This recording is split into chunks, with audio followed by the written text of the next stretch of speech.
Hello and welcome back to another episode of Sports Speak. I'm your host, Tanyon Loose. I'm your co-host, Spencer Ripchik. We're coming to you from snowy State College, Pennsylvania right now, where apparently the weather forgot it was mid-April. Yeah, there's a ton of snow outside. I don't know what happened because I was in shorts last week, but now I'm in a big puffy coat and a sweatshirt. Yeah, it was not the fun day for the whole crowd here No. at State College area, and I mean really the whole northeastern portion of the United States. But it is what it is. We move on. Got some events this weekend. Blue-white game on campus here this weekend, so I'm sure a lot of people are looking forward to that and some warmer weather next week. But that's not what we're here to talk about today. We're here to go over some other Penn State sports per usual, because that's what we do here on Sports Speak. And so, like always, we're going to get started off with our favorite news of the week. So I think I'm going to kick us off this week, and I'm going to go into a sport that I think we may have covered once, but I'm not 100% sure. But as men's gymnastics. And so they had the NCAA championships last week, and they had some success there. And that one of their gymnasts, Chase Klingman, came home with a national championship win for the blue and white there. He's national champion on pommel horse, which has actually been one of the signature events apparently for the Nittany Lions over the last couple of years. They've won 3 out of the last 5 championships competed in pommel horse, with Stefan Nedorosik winning in 2017-2018. So they've had some success in that event, but it was kind of interesting at the tournament there that Klingman actually tied for the national championship. So I mean, I can't say there's probably count on one hand the number of times across a couple of sports where they've had to give out 2 first place trophies. So he tied with Stanford's Brody Malone for the title, and it was another interesting fact is that he almost didn't even qualify for the final. So seems like it was quite the day for Klingman. He barely got that last qualifying spot. He was tied with his teammate Josh Carnes for the last qualifying spot and advanced on a difficulty score, but got it done in the end. So quite the day for the gymnastics all around. They had a couple good performers, but obviously the highlight there is Klingman with the national title.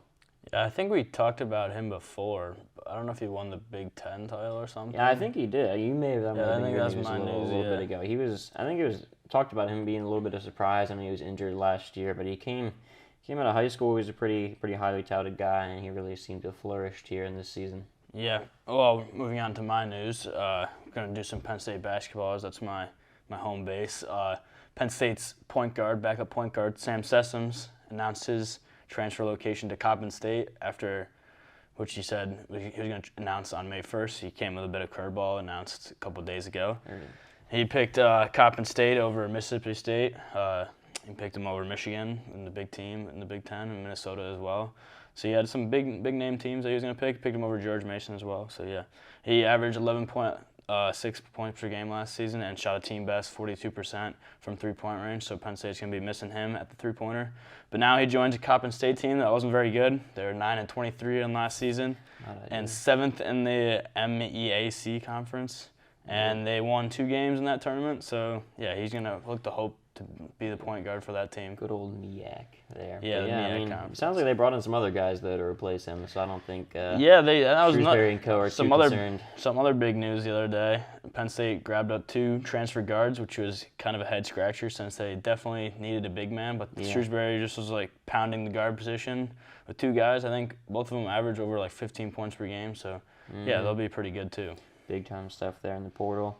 Becoming an increasingly recurring theme across college athletics. The portal has now become one of the most used words in the media's vocabulary as of late. Definitely. But I think we're going to move on to one of our favorite segments, you could call it, one that we use pretty often here, because it's a fun concept, and that's buy or sell, something we've gone to in a couple occasions here. But now, as we're approaching the end of the school year, obviously we got some postseason action for a lot of sports. So we're going to do buy or sell with some of the remaining sports postseasons. So I'm going to kick us off with the first question here. Buy or sell, Penn State men's volleyball wins the EVIA chip without dropping more than 3 sets. So I'm going to buy it. I mean, this is one of the best teams as of late at Penn State, and they've absolutely just cooked this conference this whole time. I think they're still on like a big win streak pretty much. So yeah, I think they'll just roll into this tournament, cruise into the NCAAs. So yeah, I don't think this team has done some damage in this conference already. I mean, they've shut out a bunch of different teams, who are big names in this conference too. So yeah, I don't think they'll have a problem with this. Absolutely. I came prepared with some interesting stats here. We have Penn State has dropped just 3 sets in their last 11 matches. So mathematically, that would tell you they're playing a lot less than 11 matches in that tournament there. So it's already in their favor, and they've dropped just 1 set in their last 7. So if anything, this team has gotten even better recently. Obviously, they've been just absolutely obliterating teams for pretty much their entire conference slate ever since they had that West Coast road trip there that didn't go as planned for them. But yeah, they've been phenomenal. I mean, I'd honestly be confident in saying that I don't think they're going to drop more than 1 set in this competition. I mean, I think they've kind of trained themselves that they're peaking at the right time. They know that the EIVA is not really what they're worried about at this point. Obviously, you got to go through, you got to win that tournament, but their eyes are definitely set on bigger goals, and that's an NCAA title. Because, I mean, as the number 2 team in the nation, that's all you're thinking about at this point. They have the talent, they have the coaching. Seems to be the year for this team. Can they get it done? We'll have to wait and see on that one. Yeah, we're going to roll into our next buy or sell here. Buy or sell. Penn State men's lacrosse wins more than 1 game in the Big Ten tournament upcoming. I want to be generous, but I think it might be a little bit of a stretch to buy that one there. So I'm going to say sell. I thought I had a little bit of hope for this team, I think, after they had that win over Michigan. I was like, all right, maybe they're kind of starting to put things together a little bit. They kind of had some guys, had a little bit uptick on offense there. Some of the younger guys were producing a little bit more, but then they just come right back, lose to Johns Hopkins by 3 goals, I think it was.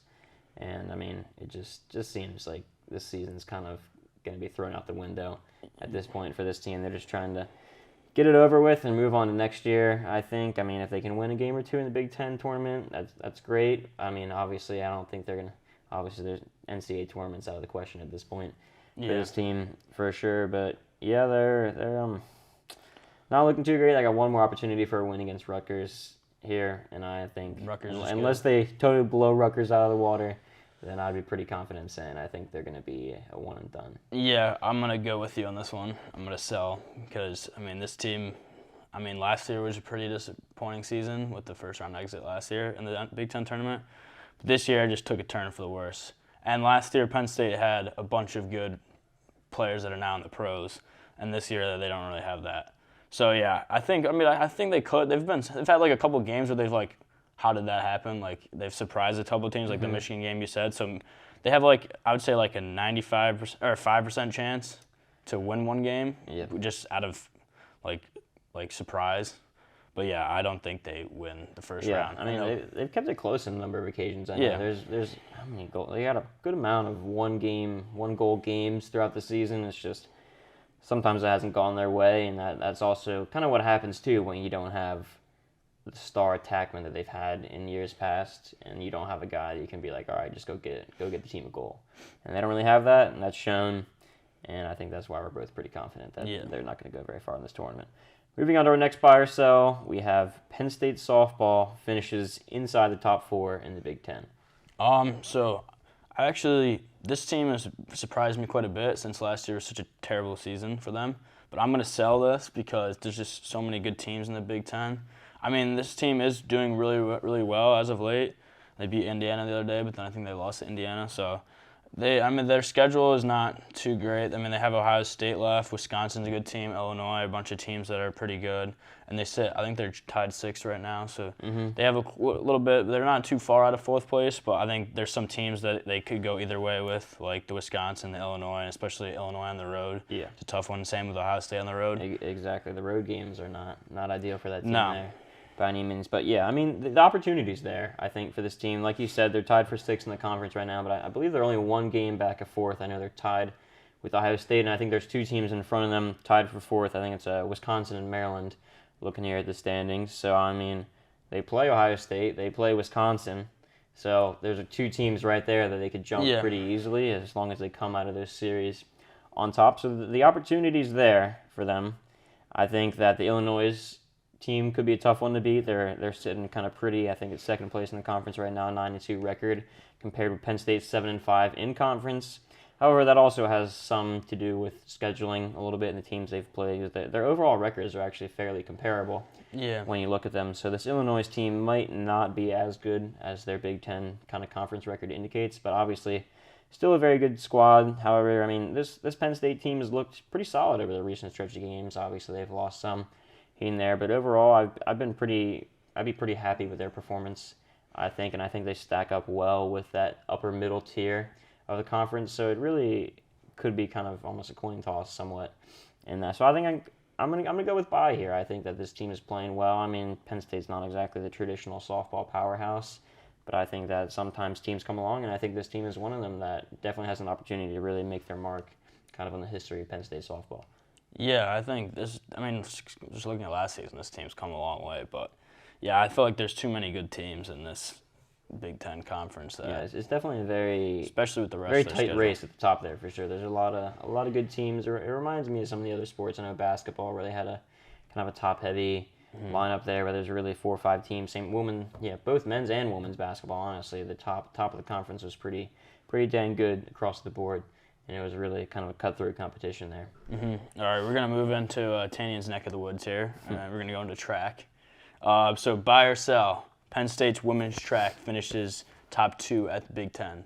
So yeah, the women performed a lot better than the men's team did indoors. Looking back at the results, they were third indoors actually, where the men's team was a little bit towards the bottom. So clearly they have the stronger roster out of the two here. But however, they were a good bit behind Minnesota and Ohio State at the indoor scoring there. I think they were like a good 10 points behind Ohio State, 20 behind Minnesota, roughly, give or take. But I mean, in my opinion, as you've kind of seen, as we've really all seen throughout the recent history across track and field, and I mean just all history in general, the recent NCAA champions have one thing in common, in that they're very good sprint schools, and they have a lot of sprinters, and there's a clear correlation there. I mean, you can do 3-4 events when you're a sprinter, and if you're good at one, you're probably pretty decent at the other. Whereas Penn State, who's primarily a mid-distance school, got a lot of good 800 runners, doesn't really have that, and really there's kind of a depravity of sprinters on the roster right now in general. They're really not scoring any points in those short distance events there, and that's where Ohio State is really eating up a lot of their points. Minnesota has 1 or 2 people who are pretty good. They're more of an all-around team. They have some good throwers, some good distance runners, some good sprinters. But I think you look back at the indoor performance list here, and the 800 was really where Penn State dominated, and one might call them 800U, at least of the Big Ten for sure. I mean, they scored almost, it was 26 out of 85 points, looking at the stats here, that they scored in the 800, which is just a ridiculous number, really. I mean, took 1st, 2nd, 4th, 7th, and 8th. So can they do that again? Probably not, honestly, because Allison Johnson, their star runner there, hasn't been competing this spring. So, I mean, that's obviously a tough blow for this squad. And, I mean, that's also just a hard performance to replicate in general, doing that well. And it's just one event, and I just don't see them kind of overcoming that hump, I think. But it's been a phenomenal year for this team all around. Yeah, I'm going to agree with you. I'm also going to sell. I mean, like you said, they're a really good 800 team, but like at all the other distance, they have like one runner. Or they did pretty well at the 5,000 too. So I mean, but they're not like Penn State wrestling where they're got all the bases covered. It's at least one really good guy. They don't have this in this team. So I mean they could do pretty well. I don't see them finishing up towards the top though. Yeah, I think it's tough to overcome kind of the depth that some of the other teams have. It's like similar to a wrestling or something like that. If you don't have a complete roster to back you up, it's really hard to have. Yeah. And it's another sport where, I mean, your recovery time is also going to factor in. You need to have the depth in your roster in order to be able to have people do 3-4 events and stuff like that. You can't just have workhorses, especially in the distance events where it's much harder to do that, and compared to some other schools can have, I don't know, your sprinter who wins the 100, the 200, and does hurdles or something else too, and runs the 400. So, yep, it is tough for them, and I think that's why they're going to fall a little bit short. Yeah, I also think that they're going to fall a little bit short too. Yep. But moving on to one of the probably going to be the most controversial, we're doing Spencer's A-list, we're bringing it back. This may be the most controversial one, as I've talked over with some people about my list, and they have not agreed with it. But we're going to go with it anyway. This is the most dominant athletes on Penn State's campus. So we're going to start off right with number 5, Penn State women's soccer's Allie Schlegel. She was named Penn State Athlete of the Year So, I mean, right there, she's already got one check mark. She earned the United Soccer Coaches First Team All-American honors, so another basis check. And she led the Big Ten in goals as a redshirt sophomore. She's pretty dominant. We're going to move right into number 4 here. Casey Lindmark for the Penn State Penn State softball team. She emerged this season. She looks like one of the best players in college softball. Bats .426 and 52 hits in 42 games. I mean, that's pretty crazy. And she's 33rd in the whole NCAA in batting average and 17th, has the 17th most hits. So, yeah, she's pretty good. But now, going to go to number 3 here. Natalie Heising, I added her in a late edition. I had to boot my boy John Hara out as he didn't make the list. Natalie Heising led a women's hockey or a CHA in points for the 2021 to 2022 season with 20 goals and 20 assists. Just dominant striker right there, and probably one of the best players in the CHA. So yeah, I made her number 3 and number 2. McKenna Marissa. I mean, she emerged this year as one of the best players in Big Ten women's basketball. Marissa averaged 22 points per game, which is just behind Iowa's stud Caitlin Clark. So she's pretty much one of the better players in the Big Ten. And yeah, so I mean, and she's had this team, Penn State women's basketball team, on her back the whole season because the rest of the roster is not the greatest right there. So yeah, she's done good. And then number 1, almost a full sweep of girls, but not so fast. We have Roman Bravo Young, one of Penn State's most dominant wrestlers this season. I mean, he might be the biggest baller on all of campus. I mean, he didn't lose a single match this year, and he took home the NCAA title, which is pretty crazy too. And he didn't lose in the last year's season either. So, I mean, how can you be more dominant than not taking L's? That is true. I'm going to assume you did this out of necessity here. I mean, personally, you could do a little list here of Penn State's 5 national champions as the 5 most dominant wrestlers and I guess, on campus. But I will respect your decision there. I think there's a lot of good athletes, obviously. I mean, we just talked about one earlier today with our resident gymnastics NCAA champion in Chase Klingman. This might be one where we have to consider expanding the list to maybe a 10. Yeah, 10 but I mean, future. this is only 5, so it's kind of tough. We have a couple of honorable mentions, as I said. My boy John Hara for being bleeding Penn State pretty much as like an absolute. He could probably He'd probably start for the Penn State football team at tight end if he wanted to, true. since those tight ends have been dropping the ball quite a bit. Other honorable mention we have some like really good volleyball players, as we said earlier. Joni Parkey is really good as well. Yeah, and then the pitcher for the women's softball team, I saw her pitch the other day. She just throws absolute gas by people too. So yeah, I put her on that list too, maybe. But yeah, I think this is a solid list of the most dominant athletes. They don't call it Spencer's A list for no reason. It's Yeah. because it's your list, so I will respect your decisions. Perhaps I'll have to come in hot with my own list at some point. Maybe At some point to this combat time, my. we'll have to compare going forward.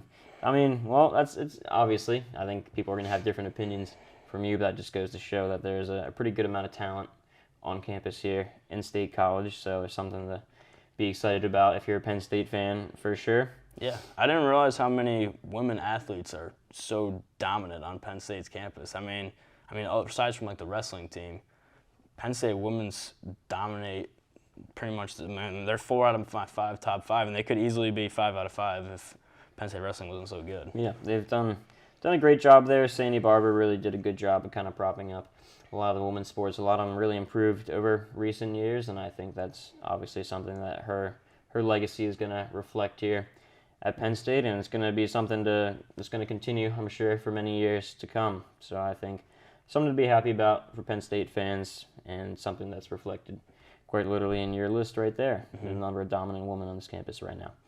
But I think that's all we have for this episode of Sports Speak, so we'll be back with another episode next week as usual. Yeah, if you like this podcast, please subscribe to the Collegian YouTube channel. Thank you, and have a good rest of your week.